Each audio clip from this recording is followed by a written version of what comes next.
Hello, I'm here. Good morning, good afternoon, good evening, and hello. Welcome to this strategic webinar in the Eurocontrol Stakeholder Forum series, where we'll be exploring the topic, how operational partners across Europe are preparing to manage busy summer traffic this year.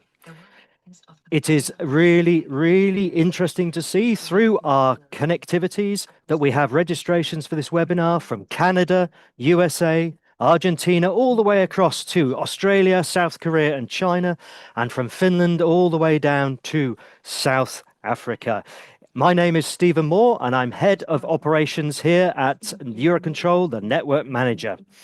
Today, we're going to be looking at some things here, and if we can get the slides up, that'll be really helpful, please. We'll be looking at the effects of the summer this year on what is coming our way.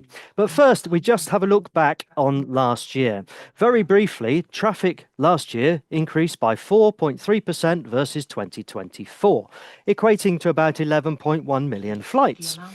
The busiest day, 18th of July, saw 37,000 flights. However, delay still remained quite high, 2.3 minutes per flight. Okay, an improvement on the year before of 16%. And thereafter, we saw of that delay in the en route phase, the delay equated to about 1.6 minutes per flight, with the main causes ATC capacity, weather and staffing. And then from the airport perspective, across the Eurocontrol network, we also saw the delay being split across very similar categories, weather, aerodrome capacity and ATC capacity, and the delay for the airport being just under 1 minute per flight. As is always the case when you go live, something doesn't work. If someone could just advance the slide on for me, because my doofer, that's a technical term, is no longer working. Thank you, it's coming. Lovely job. And to the next one as well, please. So for this year, just need to go back one. For this year, we've also got a slight change in the network perspective as well, because we have the interference coming from the situation in the Middle East. Now, in advance of the webinar, we've had quite a few questions coming up about what's the effect of the situation in the Middle East on traffic in the European network. So I give you, as the wonderful audience members, the opportunity to look at that whilst I just describe very briefly what you can see. On the top left-hand corner is a picture of the traffic dispersal on the 27th of February this year. So that's pre the most recent hostilities engagements in the Middle East. And you can very clearly see an element of traffic coming east-west or west-east, depending on your viewpoint, there over what is actually Iraq airspace. You'll also see on the right-hand side the current dispersal of the traffic, where that particular vein of traffic, if you like, does not exist. That's the material effect on the traffic, meaning that we're forcing aircraft into different parts coming into the network than they otherwise would. There's also some data in the bottom there about the ACCs that have seen more increases in traffic loading, the area control centers, and those that have seen decreases. But in terms of the effect on the Eurocontrol network, the primary effect is traffic coming into and out of the Eurocontrol area through the Middle East is no longer able to use that artery or that vein there going through Iraqi airspace. It's coming up primarily through Saudi Arabia and then through Egypt into Cyprus and up north through Greece, or it's coming in from the slightly more northeasterly perspective coming in through Georgia. So that answers hopefully that question for you just to see. That has some effect clearly on the traffic complexity in the areas that have seen the patterns change in the Eurocontrol network. The forecast for this summer originally looked like an increase on average of 3.3% from the months May to October inclusive. Now, when we look as the effects of everything going on in the world right now, not just the Middle East crisis, but presumably primarily, we can see that 8-week outlook where the average is slightly lower than the 3.3%, dropping down to 2.5% perhaps on average now.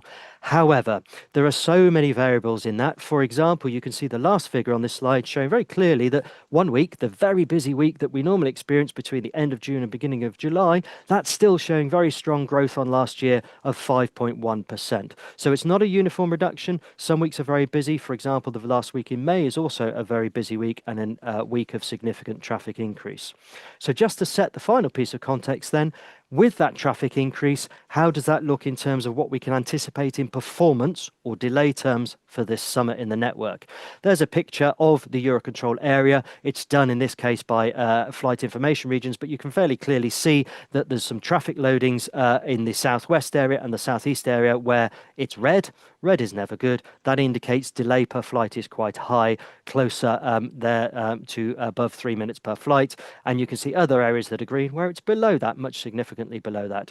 The average is still looking at around 3.2 minutes per flight. Of course, that will change with the outcomes that we're going to discuss today. Just a final point on the summer priorities for the network this year. Those of you that have seen previous webinars or have been engaged with the network in the past will know we've had 5 priorities in the past. Those 5 still exist. This year we've gone for 6 priorities. The additional one is data link, using data link more in the network, communicating between aircraft and the ground, using data link specifically to increase that and the benefits that brings. But essentially we've got the 6 priorities there: delivering agreed capacities, doing what you say you're going to do. If you're a runway, landing the right number of aircraft that you've promised to land an hour, for example. Capacity and weather-based operations, we'll come on to that, so I won't dwell on it. Scheduling, make the schedules realistic from an airline perspective. Prioritize the first rotation. That's a critical one for the whole network. Get the aircraft moving first thing in the morning, and if they move on time, then they're less likely to run late during the day. Not guaranteed, of course, if weather arrives later on in the day, but it's certainly the best possible start we need. That requires all of the network to concentrate on that. Flight plan execution and PDPI. I won't go into PDPI, but flight plan execution, flying what you file, essentially, is really important as well. And then the data link piece. We won't go into those in more detail, but we may well refer to them. And the other aspect that Eurocontrol again promulgates this year is for all operational actors to consider the network and the effect of actions on the network. So as you can see there with the brand new colour scheme, you're the first people in the world to see the new colour scheme. There you have it. Don't just think local, think network across the whole piece there for the network. So with that in mind and the introduction, I have my tea. I hope you're sitting comfortably and able to follow along. We've got the structural challenges to discuss. We've got the traffic increases to discuss. We've got so much to get on with. It is my unbounded pleasure to introduce you the panel that we have today. And I must share gratefully the thanks that we have to share to them for giving up of their time. Our panel today starts with my wonderful colleague, Yolanda Portillo. She's the head of Network Management Operations Center here at Eurocontrol. Thereafter, we have the brilliant Guillaume Blandel, Director Operations at DSNA, and thank you, Guillaume, for joining us. Then we have the unimaginably amazing Monica Simonet-Tite from Manchester Airport Group. And then finally, and last but not least, the amazing Conor Gilardi, Deputy Director, Flight Ops at Ryanair. Each of the colleagues joining online will be given 4 or 5 minutes to introduce themselves and discuss what they'd like to discuss from the perspective of this summer on the topic of the webinar. And then we'll go into the questions and answers. And just on that perspective there, we've of course got a few questions ready just in case you're being very shy. But if you're not very shy, please do follow these little guidelines to help us get your questions up here so that I can read them and then ask them. Firstly, if you've got a problem technically and you want to talk to the wonderful colleagues collected behind the screen behind this camera in front of me, please do ask them questions in the chat. Don't put your questions there because I can't see them, and whether we like it or not, I have to ask them from a screen over there. So please, if you want to ask the panel anything, put the question into the Q&A element of the interface that you're using, not the chat.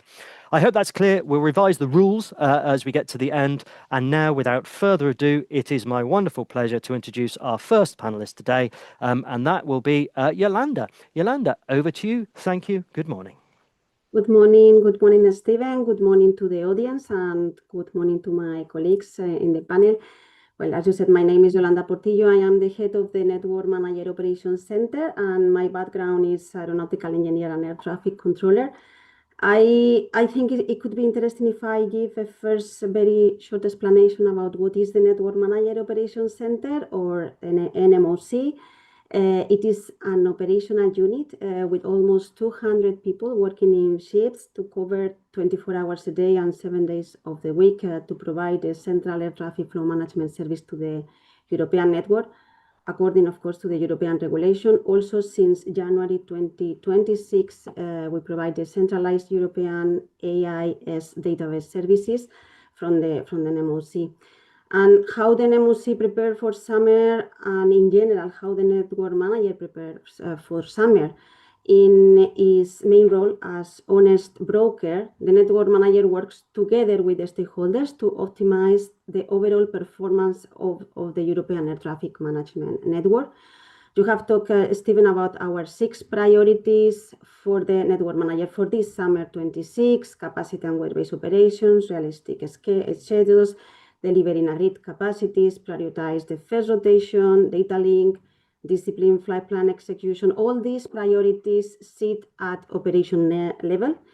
But in order to better understand how we work operationally, we need to understand first the strategic framework, I think. So starting from above, the network strategy plan is prepared and approved by our stakeholders covering a 5 years period. And based on this strategy, a detailed network operations plan is established, again in cooperation with all our stakeholders. And this plan includes operational actions covering 5 calendar years, but is focused mainly in the summer period and is revised every year. In the process of preparing this plan, the network manager identifies all the operational constraints and bottlenecks that prevents for the achievement of the European targets, and defines the remedial actions to be implemented by all stakeholders. Guillaume, for example, has been involved in this process, and he has worked together with us in the definition of these remedial actions that had been prepared in the strategic timeframe to be implemented during the summer period. Mainly, they are in the form of RATs, airspace restrictions, to avoid overloads in the areas that are foreseen to have a lack of capacity during summer. All this is prepared well in advance in this strategic timeframe. But of course, plans are plans, and we need to be able to adapt to the evolving circumstances of our complex European network. The tactical resilience of the European network depends on how we adapt and how we respond and in our decision making. And this is when the role of the network manager operations center becomes relevant. In relation to this central air traffic flow management function related task, our main role is precisely to coordinate and execute of these 8 air traffic flow management measures that shall support the safe of the operations and prevent the excessive air traffic demand compared with the declared capacity. Is to use this capacity to the maximum extent possible and minimize the adverse effects on operators, to optimize the capacity made available through the development and application of capacity enhancing measures, and of course to support the management of critical events. And we work 24 hours a day and 7 days a week to provide this service. In particular, for example, just focusing on the 6 priorities that we introduced at the beginning, during the tactical operations, it is particularly important that we focus on the first rotation of the day to prevent these potential knock-on effects that could propagate delays across the network. Our team provides this specific support together with our stakeholders, and also in relation to the management of the bad weather conditions or other unexpected capacity constraints that can appear in a daily basis. We provide support through our capacity and weather-based operations. These are 2 examples of a specific support in relation to the 6 priorities that we will provide in summer 26. Thank you, Yolanda. Really interesting introduction from the perspective of the NMOC. Now we'll go to our next panelists so we can get through each of the panelists before we get into the discussions. I see just before we transfer there, 1 question already submitted, so someone understood me, which is heartening at least. Please do pop your questions into the Q&A section. Leave the chat for any technical issues you may have. I can see the questions as they come up, and then I can take them into account when we get to the Q&A part of this webinar. So without further ado then, the next speaker, Guillaume Blandel from DSNA. Guillaume, good morning to you, sir. Welcome. It seems to be sunny there. It might be sunny here, but the blinds are closed in the studio, so I can't see. Over to you. Thank you, Stephen, and thank you, everybody. Thank you. I'm in Beauvais now. You know, it's for Connor. I'm still spending many times in Beauvais. That's why it's very sunny. First of all, I would like to thank the DNM for giving me the opportunity to speak at this webinar and to address all the stakeholders in our community. The question is for us, how will this summer 2026 unfold at DSNA? As you see on the different maps that Stephen showed you, the traffic expected and the delay expected in DSNA is quite at a high level.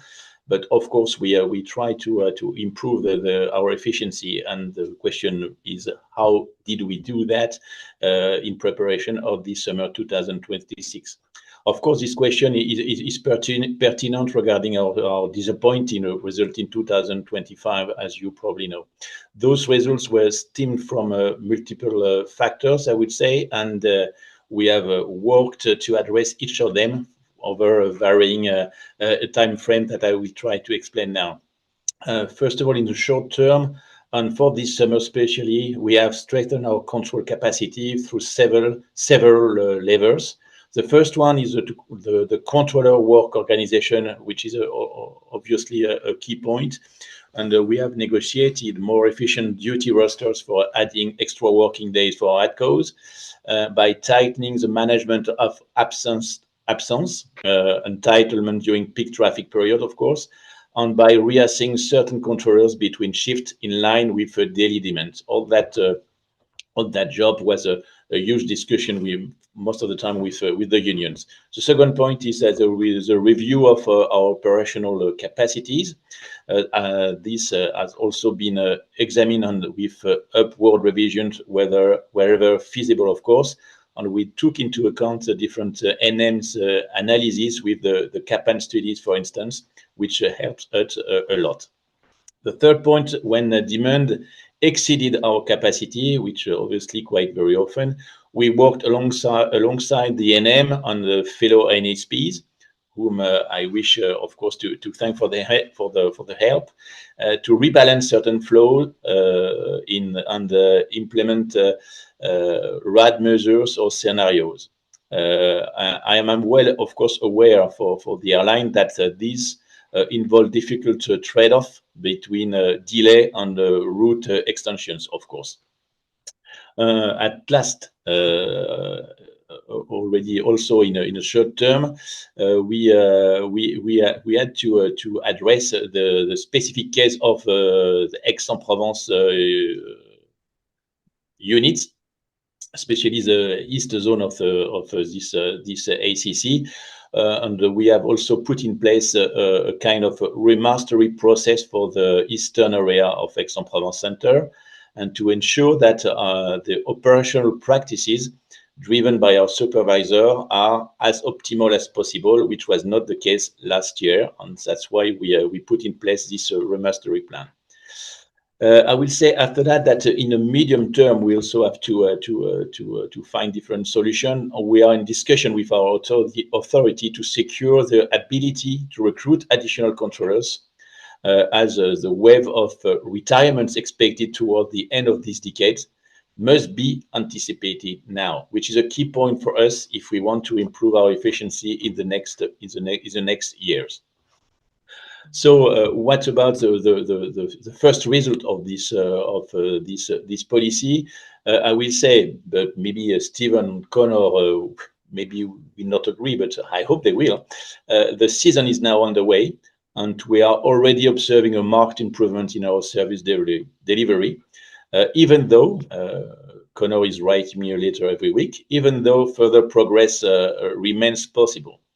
That said, we will face some persistent hotspots at airports, for instance, such as Nice, CDG, or maybe Beauvais. That's why I'm in Beauvais today, where controller resources are clearly insufficient, and we try to find a different solution about the workload, the workforce organization. Sorry. And finally, which is quite obvious probably regarding the geopolitical context, we must strike the right balance between the growing requirements of military authorities in this complex geopolitical context. And DSNA and defense, French defense, have a long history of cooperation through the application of the FUA concept, which serves us today in finding solutions that allow two growing activities to share an increasingly congested common airspace. And that's a key point in France because we really have to face up that kind of difficulties in nowadays. That said, it's clear that certain choosing arising from co-activity do not fall within the remit of an operator such as the DSNL, such as myself, but rest with it's a state balance between the two activities, a state choice. But we have, because we implemented the FUA concept, we are quite confident that we will be able to find a solution with military forces in France for the next for this summer at least. So to conclude, maybe I will say that I'm confident for that this summer will not be a repeat of last year's difficulties, but experience has taught me to remain cautious, and we should deliver a significantly better service than last year, and thanks to the renewed commitment of our controllers. But we also have to be aware that it's always a huge challenge for DSNA to have to face up all the growth of this traffic regarding the human resources available in DSNA. That maybe I could say, Stephen, at this stage. And of course, I will be very pleased to answer a specific question if you need. Thank you, Guillaume. Really interesting piece there from your perspective at DSNA as a representative ANSP here, but also very honest, I thought. So thank you. If Connor doesn't have loads of questions, I've certainly made a few as well, so I'm sure we'll come to it. However, we keep talking about Connor, but he's not up yet. He's last in the list as the airline representative. Before then, it is my absolute pleasure to hand over to Monica Simonaitite for the perspective from airports. Monica, good morning to you. Back in Blighty, how are you? Morning, Stephen. Morning, dear panel. It's very sunshiny in the old Blighty, which is very unusual, so I'll take that. And morning to all the listeners this morning as well. It's quite funny. I know Eurovision is very close, but from the chats, I see the whole world has joined us this morning, so it's brilliant to see the attendance of it all. So as you said, I'm from Manchester Airports Group, and I'm looking after the air traffic management strategy and technology across all three airports. And just to kind of explain who we are as MAG, so we own and operate Manchester, London Stansted, and East Midlands airports, and we do have our own digital travel services business called Kavu.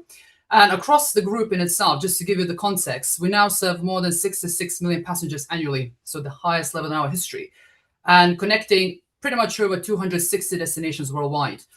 If you take the context from sort of the countryside, so around 70% of the UK population lives within 2 hours of any of the MAG airports. So the performance of our airports plays a critical role in national connectivity, trade, and economic growth. So when we talk about the summer sort of readiness, we're not talking just about the theoretical exercise. We are talking about operating a national scale infrastructure in a live, high-volume environment every single day. And I think that's an important starting point because operation performance today is becoming increasingly complex, as my fellow panel speakers also have raised. So if I bring that to life in itself from Manchester Airport, it is one of the defining characteristics, is that complexity. We are coordinating over 50 airlines, operating concurrently, each with different turnaround models, schedules, operation requirements. So that creates natural, highly dynamic operating environment where planning, coordination, and real-time decision-making is becoming absolutely critical.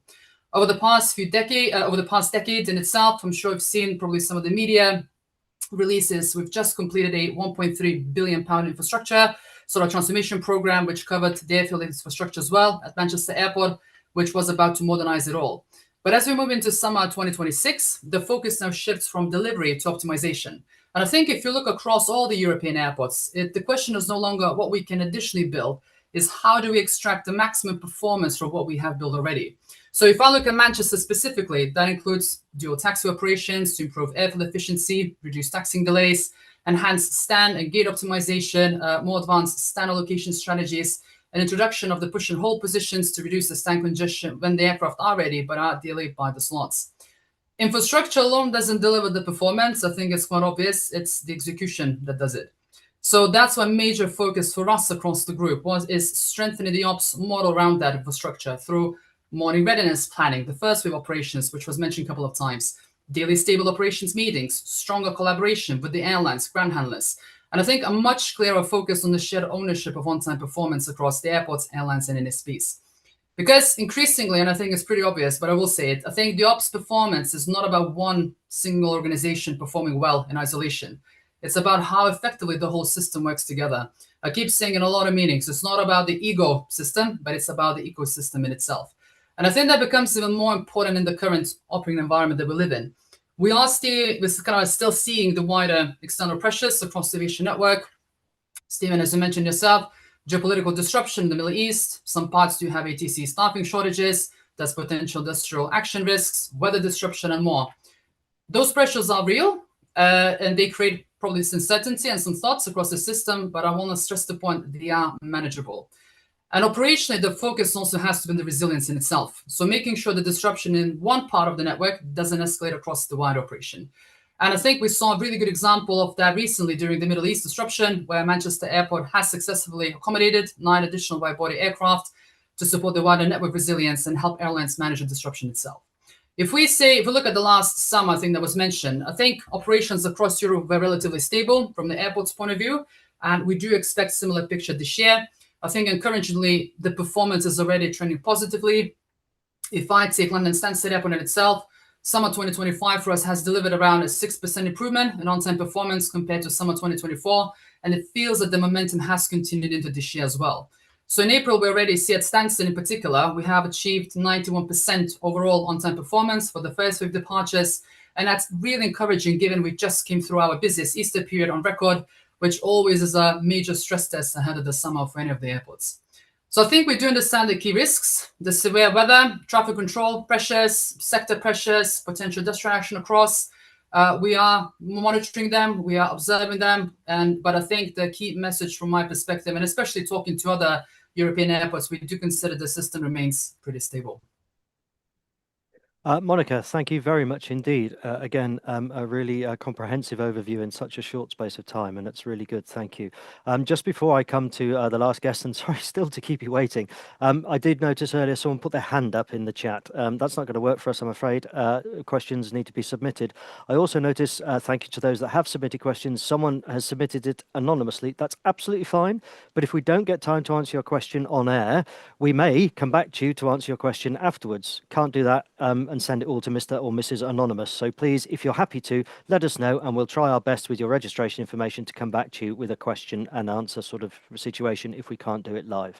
Other than that, thank you. We now have 4 or 5 questions there. There's plenty of opportunity to add more, but don't do it just yet until you've heard what our final panelist and guest Connor has to say from an airline perspective.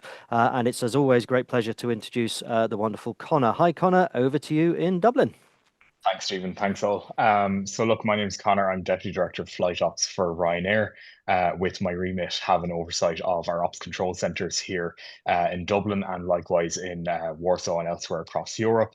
And indeed the ATM matters where we work very closely with the ANSPs and indeed with EUROCONTROL and the network manager in terms of reviewing performance and trying to improve performance for both this year and for the coming years ahead.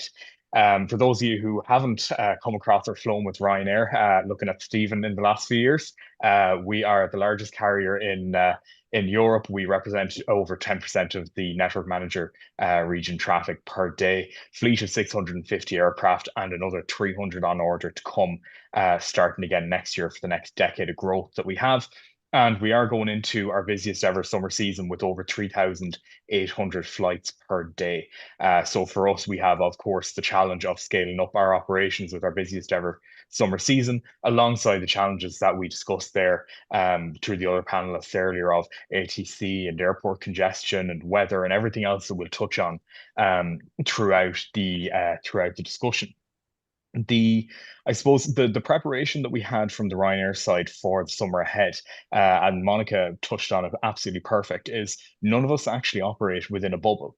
So Ryanair can make as many changes as we want internally, and of course we have been and continue to do so. But unless the entire community within the EUROCONTROL region are able to collaborate and work together and improve our own individual areas of operation, then ultimately we'll never get to the level of efficiency that we want to, both for the airlines, for the ANSPs, the airports, and most importantly, for the passengers who are what we're doing all of this for. It is for the traveling public who are trying to get across Europe for business, for visiting friends and family, and who expect that their flights will go on time, will be safe and will be reliable, which is the contract that we enter into with them. So our preparations spanned across all of our internal items. So making sure that we have our maintenance done over the winter period for the aircraft to be serviceable, that we have the right number of pilots and cabin crew and ground staff there to fly and to turn around the aircraft, that recurrent training is done during the quieter periods in the winter, so that as we kick off at the end of March into the busier summer period, all those crew are ready to go, fully trained and ready to take part in a very busy summer season. And that expands into our line maintenance engineers and the whole range of staff that are required to make the operation run smoothly. Of course, internally, we also have our massive focus on the first wave, and I think it's key that everyone in here in their intervention so far has mentioned the first wave, because that is absolutely critical to getting the rest of the day running on time. A first wave delay can knock on massively towards the remainder of the day, and particularly where we're operating as airlines into curfewed airports and we have crew FTLs and everything to contend with. Also, a first wave going on time is absolutely essential to making sure we're able to deal with everything else that happens during the day, whether it's technical issues or there might be a boarding delay or whatever else it is, even beyond ATC, so that we have that resilience to be able to catch up and keep flights running on time without major disruption to the passengers. Within that, we have done a huge number of meetings with our external providers, the airports, the handling agents, making sure that they're prepared. And that extends also to the network manager and the ANSPs, who we work very closely with, both in advance of the summer and throughout the summer. As Guillaume has mentioned, we're in weekly contact with DSNA, as the French ANSP, because they are our #1 delay cause. And it is of crucial importance for us to be able to address that and to understand what is happening both for this summer and for the coming summers, to be able to actually rectify those systemic issues that we are seeing in European ATC. And we use all the insights that are coming through in terms of what staffing looks like in the countries and what the long-term plans are for investment in technologies and recruitment plans, to be able to make our own internal decisions. So it doesn't just go into a black hole. We will actively look at what the forecasts are from our airports and from the ANSPs, where we expect disruptions to happen, and we will actively use that information to build lines of flying. If we see that an aircraft is flying to a Greek island 4 times in a day, and we know that Greece is short of staff and has equipment issues, then that is going to be a problem, particularly if we're going to a curfewed airport later in the day. So that I suppose core collaboration between all of the parties is essential for us to build a safe and a resilient and reliable operation for ourselves, for our crew, and of course, most especially for our passengers. And that's why we're glad to be here today to give the airline perspective, because we are ultimately the ones that will get the complaints coming in from the passengers when their flight is delayed, even if it is because of ATC, which was the overarching delay cause for us last year. It delayed over 200,000 of our flights in 2025. While it was marginally better for us than in 2024 on the ATC side of things, it's still not at an acceptable level. And there is huge work still to be done on the staffing and the recruitment and the equipment side of things to actually get us to a fit for purpose ATM system in Europe. Thank you indeed very much there, Connor, for that interjection from the airline perspective. And it really wraps up nicely the 4 panelists' interventions there. Now, from a perspective of the questions and answers, just one final reminder to the wonderful people connected online. Please do, if you have access to it in front of you through the interface you're using, use the chat to submit your questions. I've whittled it down so far to 5 or 6 that I'd like to try and cover, but we also have some pre-prepared ones as well that we need to discuss, especially based on the inputs from the colleagues on the panel there. But do use the chat function, pop your question in there, and I'll do my best to multitask in a typically useless fashion, being it's me. However, moving on from that, I'd like to go back, if I may, to the very start. And Yolanda, there's been a question that's been asked on the chat, and I'm going to rephrase it. That's at least the privilege I have as moderating, around, well, what tools is it that we're using this year in support of CWBO? So you've spoken about the pre-arranged work in advance of the creation of the scenarios, but actually on a day-to-day tactical basis or pre-tactical basis, what tools do we have available to us to help us here?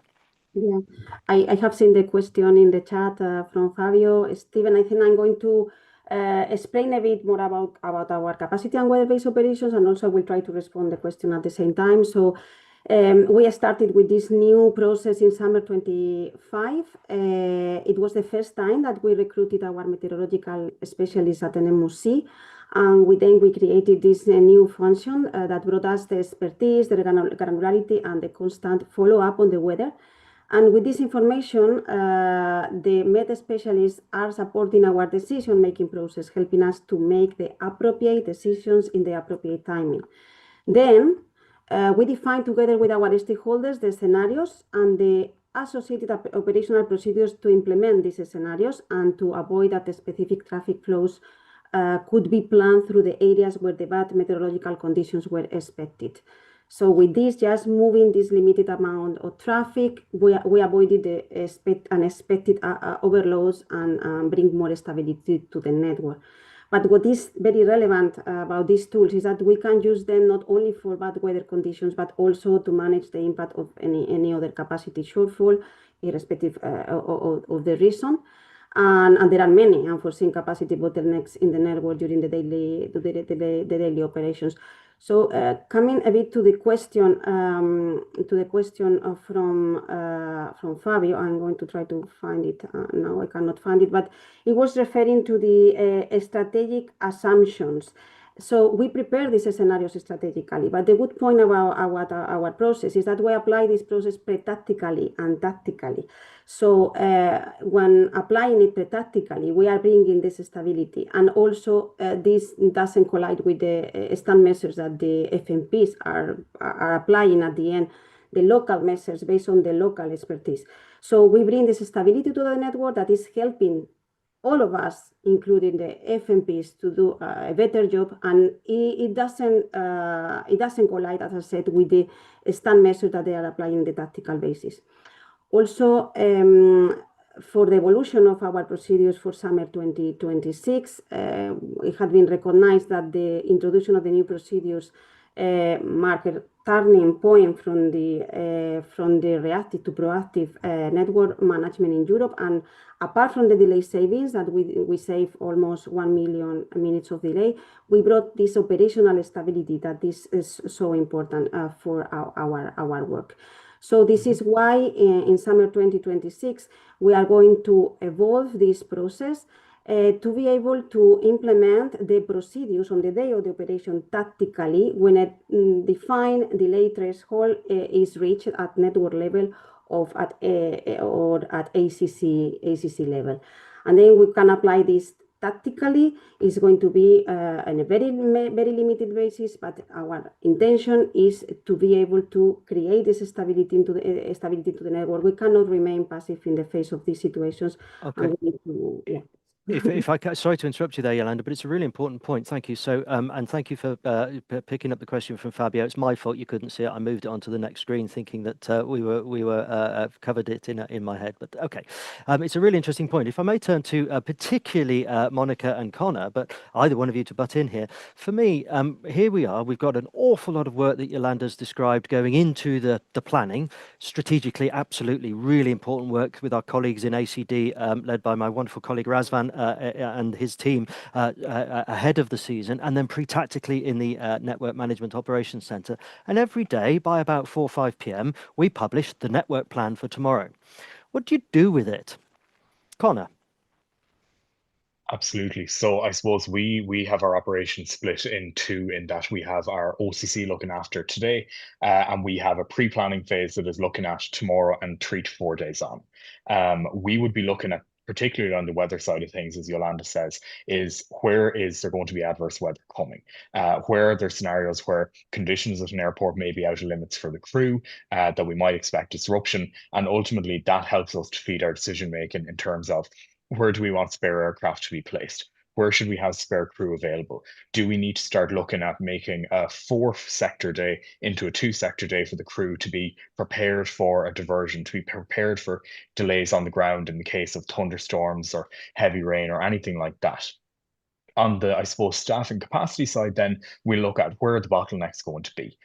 Is there somewhere that we'll need to look at trying to pre-tactically try and reroute flight plans around extremely congested airspace. And again, we'd work very closely with directly the ANSPs and indeed the network manager to see where the bottlenecks and the problems are going to come for tomorrow, so that we can get ahead of it. And when it comes into our OCC at, let's say, midnight tonight, that they have a very strong operation ahead for tomorrow, and that they can deal with the unexpected things that happen then on the day. Excellent, thank you. And then, Monica, if I may, the same question to you. So the plan is published. You've described wonderfully from the MAG perspective the three airports having a different model, each of them, of course. What do the colleagues at MAG do with that information?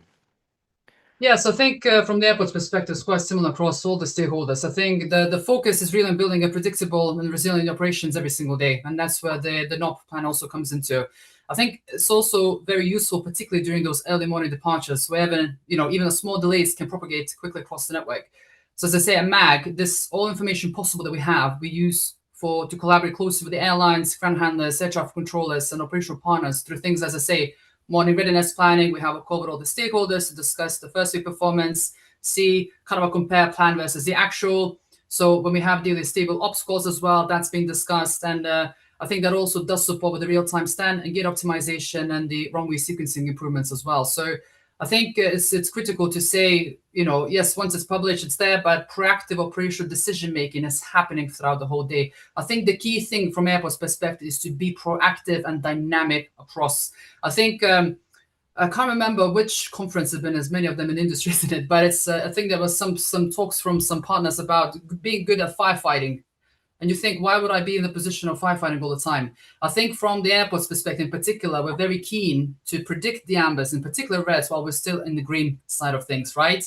And I think there was a question as well, I've noticed, when we're jumping ahead here.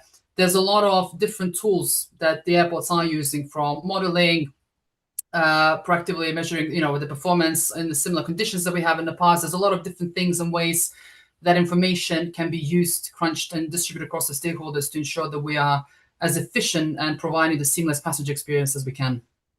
Thank you. And Guillaume, you're next but one. Trust me, I've got some questions for you.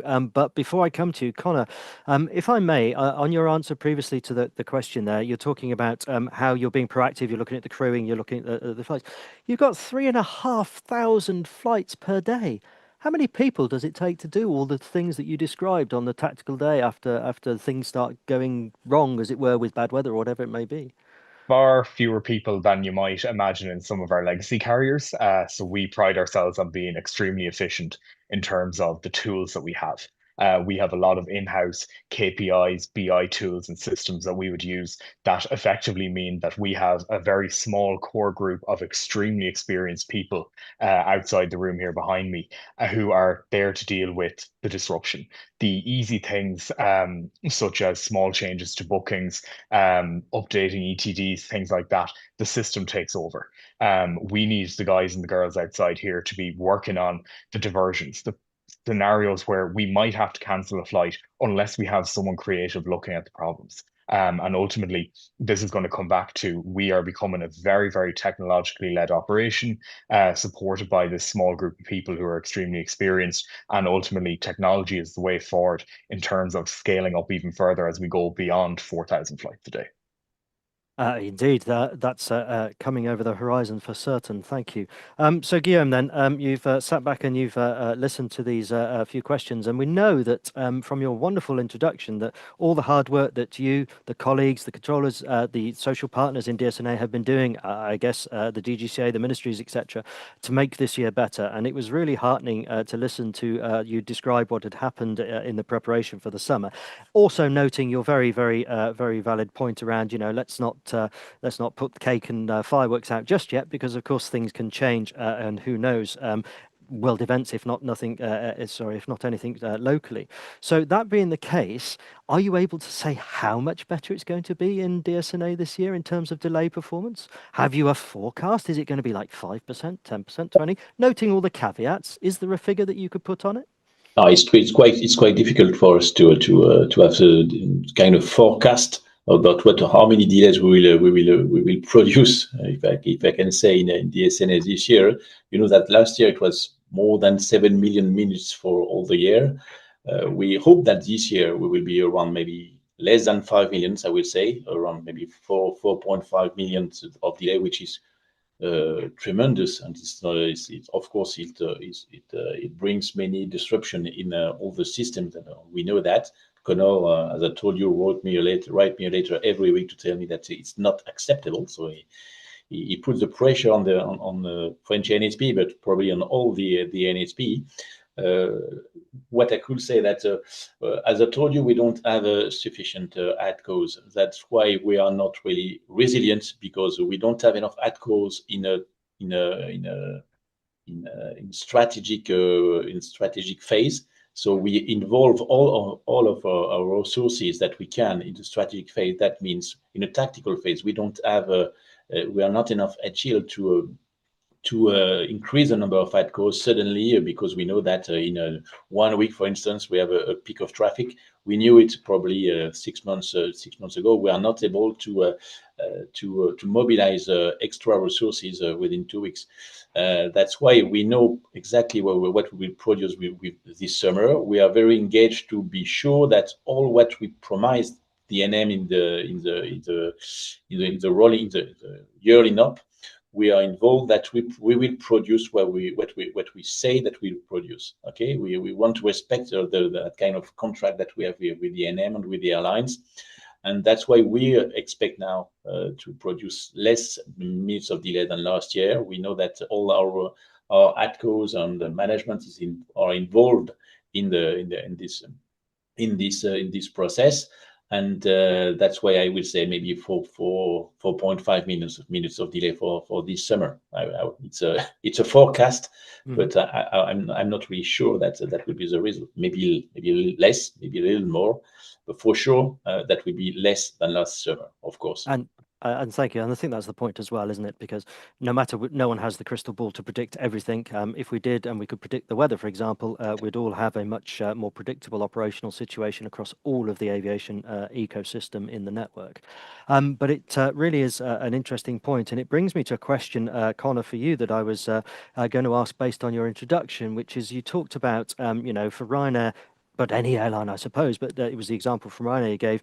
You're busy making sure the Ryanair operation is as optimized as possible. And in your previous answer just now, you gave another example of that, about utilizing tools to improve performance. Monica, from the airport perspective, you said the same. My question, that kind of comes from the engagement piece you spoke about engaging with all of the network through EUROCONTROL and the NM more sort of strategically. And my question's to improve performance, sorry. My question is around, what are the frustrations for you in that, and what are the positives? So in Ryanair, you can, I guess, and excuse my ignorance, say, right, this needs to improve. How do we do it? Boom, there's some money, or there's some resource, or whatever. Let's improve it. Let's do it because we know it's going to help, or it doesn't help and you stop doing it. But you can't do that in the network yourself. So you're going to work collaboratively. That's brilliant. And we really do value all stakeholders getting involved. It really does make a difference. But from your perspective, what frustrations are there and what positives are there in that? I can definitely go first with the frustrations, because we have many, as you know, Stephen, and just as Guillaume knows. As Guillaume has mentioned, like, we are in weekly contact with the most problematic ANSPs that we have in Europe, because ATC delays are our #1 delay cause beyond anything else within the network. And ultimately, it is probably one of the areas where we have the least direct control of. And that is a massive frustration for us, because we can see the pace that change happens within Ryanair internally, and yet we see the total opposite within a lot of areas of ATM. The pace of change in recruitment, in investment, in technological rollouts is glacial at best. We talk about DSNA in France, as Guillaume touched on, being short on staff. Even if they were to have an unlimited budget of recruitment tomorrow, it is going to take upwards of 5 years to train those controllers to be live in the operation, to make any difference to our operation in France tomorrow. And while we absolutely commend the work that has been done on rosters and trying to make things better for this year, and we are seeing the improvements this year, that has to be said, it's not going to fix the actual root cause, which is there are just simply not enough people sitting behind the controlling desks in DSNA and in many of the ANSPs across Europe. It is not solely due to the French. And I think one thing that we have become very good at, as we mentioned earlier in our pre-planning phase, is the agility of moving things around our network, replanning, and trying to get away and prevent the delays, especially on the first wave, before they knock on to issues later in the day. And one of the things that doesn't make sense for us is the concept that ANSPs don't have standby controllers. So if someone goes sick, if there's an issue with a desk, or there's someone who has a family emergency, then all of a sudden we get massive delays because there's no standby controllers ready to call in. For us as an airline, that's unthinkable because we have to have standby captains and first officers and cabin crew ready to deal with normal absence that happens, normal sickness, normal traffic on the way to work that can't allow our operation to just come to a halt. And for us, it's unthinkable that ANSPs and ATM don't work in that way. And that is a level of agility that, in my view, European ATM needs to move towards.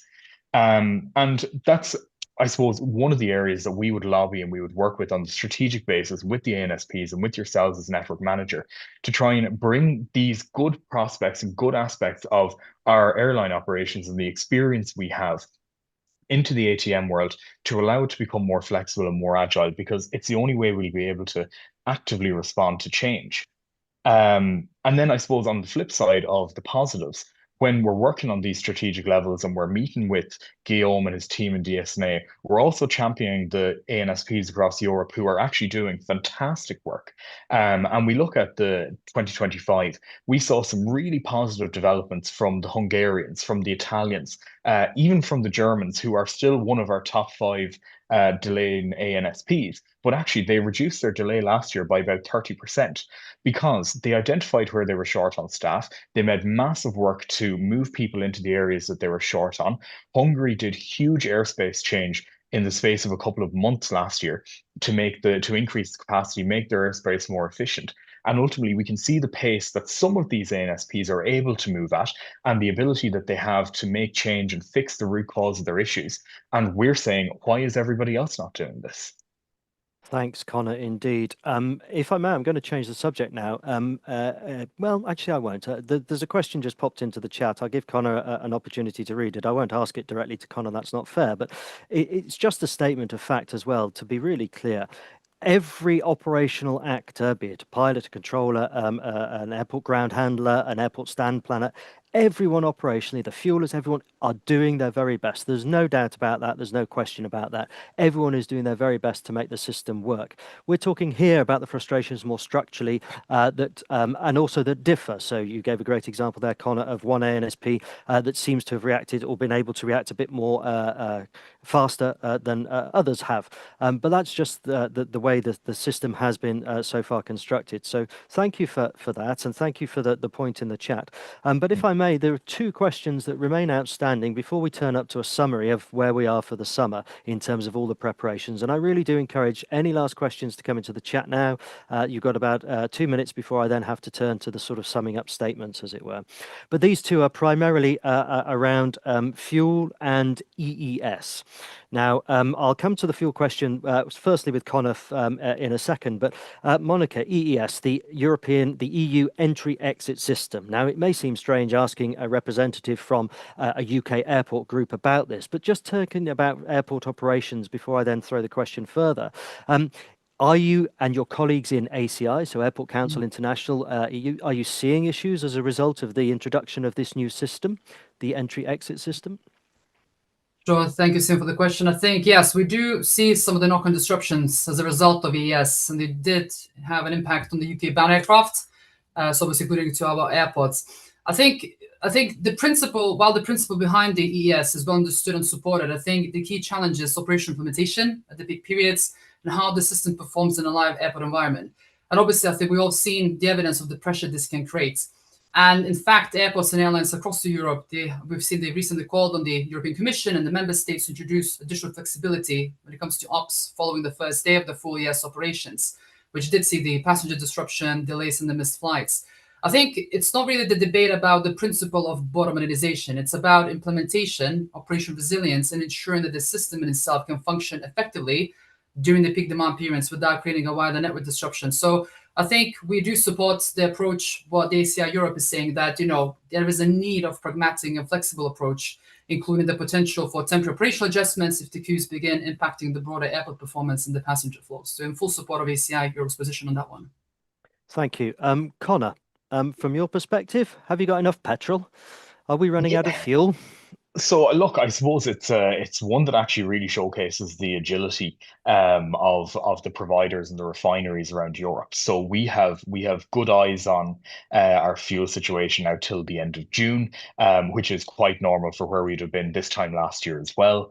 I think it's worth clarifying that only about 30% of the fuel for us in Europe is coming through the Middle East, and our fuel providers have been extremely agile in I suppose moving their feed of fuel from the Middle East out to Africa, out to North America, where there are also fuel pipelines as well. So for the time being, we're still quite confident. We have good eyes for the next 2 months, and we'll continue to monitor the situation. But our providers are saying the right things, and we're quite confident on where that will go. But I think also probably just going back to the previous question as well, within the chat, I think it has to be said where we are talking about ATC delays and the systemic issues there, the ACOs sitting in the seats are doing a fantastic job. They are under-resourced and they don't necessarily have the tools that they need to be able to give the service that they necessarily want to. So we are, in our comments here, in no way critical of the controllers that are coming into work, that are working days off where it's needed to cover for sickness or to cover for short staffing. They are doing a fantastic job, and a lot of them are going above and beyond. Where our criticisms come from is the systemic understaffing and under-resourcing that is happening in a lot of ANSPs. And one of the Q&A comments there mentions, how is that possible when the airlines are bashing ANSPs over costs and controlling costs and reducing them? We are not, as speaking for Ryanair quite candidly, we are not bashing ANSPs on recruitment costs. We are not bashing them on the investments that will improve training and shortening training footprints.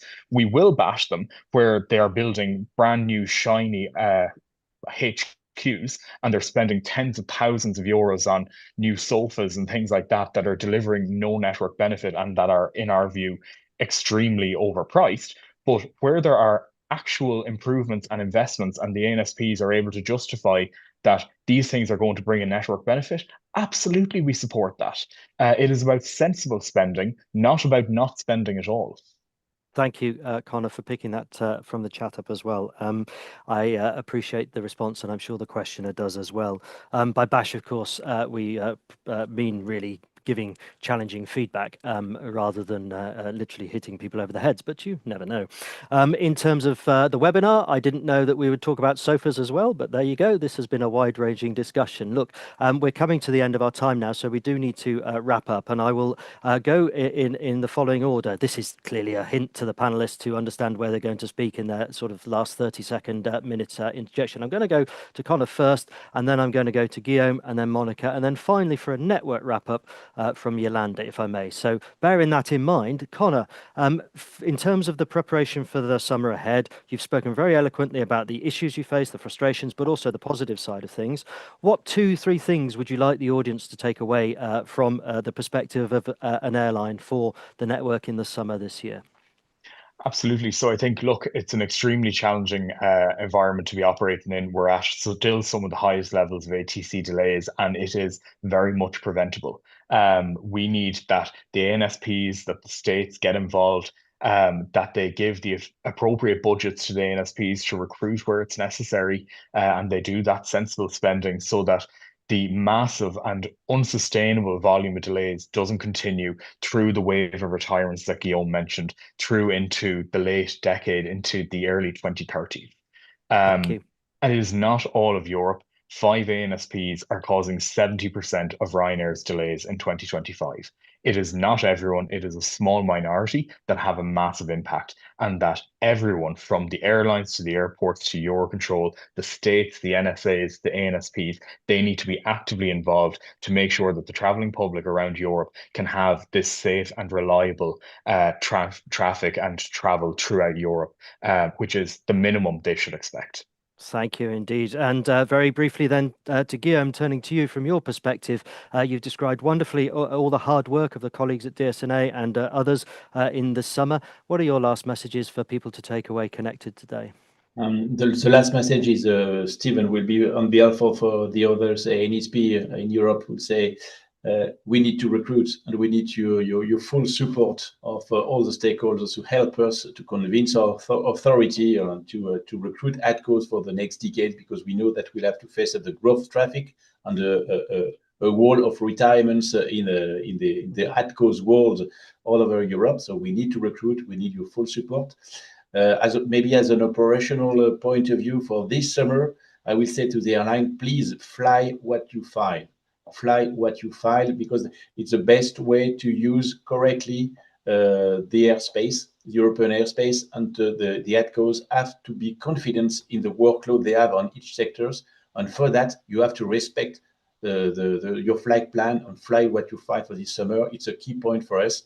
Please do it. It's a best way for us to optimize the use of the airspace. And I know that the ANSP have the full support of the NM on that point. And that's why I insist on that point for the airlines. Please fly what you file. And maybe at least, Stephen, I will say for the next decades, maybe for the 2040s, regarding the growth of traffic expected, I think we have to concentrate all the CESAR work on what will be the technological breakthrough within the next decades in order to face up that growth of traffic, because even maybe it's not very obvious for everybody here, but the airspace has a limit. If we want to push this limit further, we have to find a technological breakthrough to do it. Thank you indeed. We are now very pushed for time, so I'm going to come to Monica. I was going to talk wonderfully about holidays as a child through Manchester Airport with chandeliers. Maybe 2 or 3 people online will understand the reference. But Monica, from the airport perspective, final comments for the summer ahead? Sure, Stephen. So I think if I had to leave one takeaway, I think it would be this, right? So from the airport's perspective, I think we're heading into summer 26 from a position of strength with improving performance, strong demand, and better coordination across the whole system. I think the key message for this summer is not that the industry needs to do something radically different, is that we need to do the basics exceptionally well. Success this summer won't be defined by the absence of disruption. I think it will be defined by how well we all manage it. And that comes down to something we touched on throughout the discussion today, isn't it? Moving from more reactive operations to proactive, predictable performance. Because ultimately, the performance is driven by the inputs, not just measured by the outputs. And those who know me always like to finish on a quote. And I like the quote from John F. Kennedy that says, "The time to repair the roof is when the sun is shining."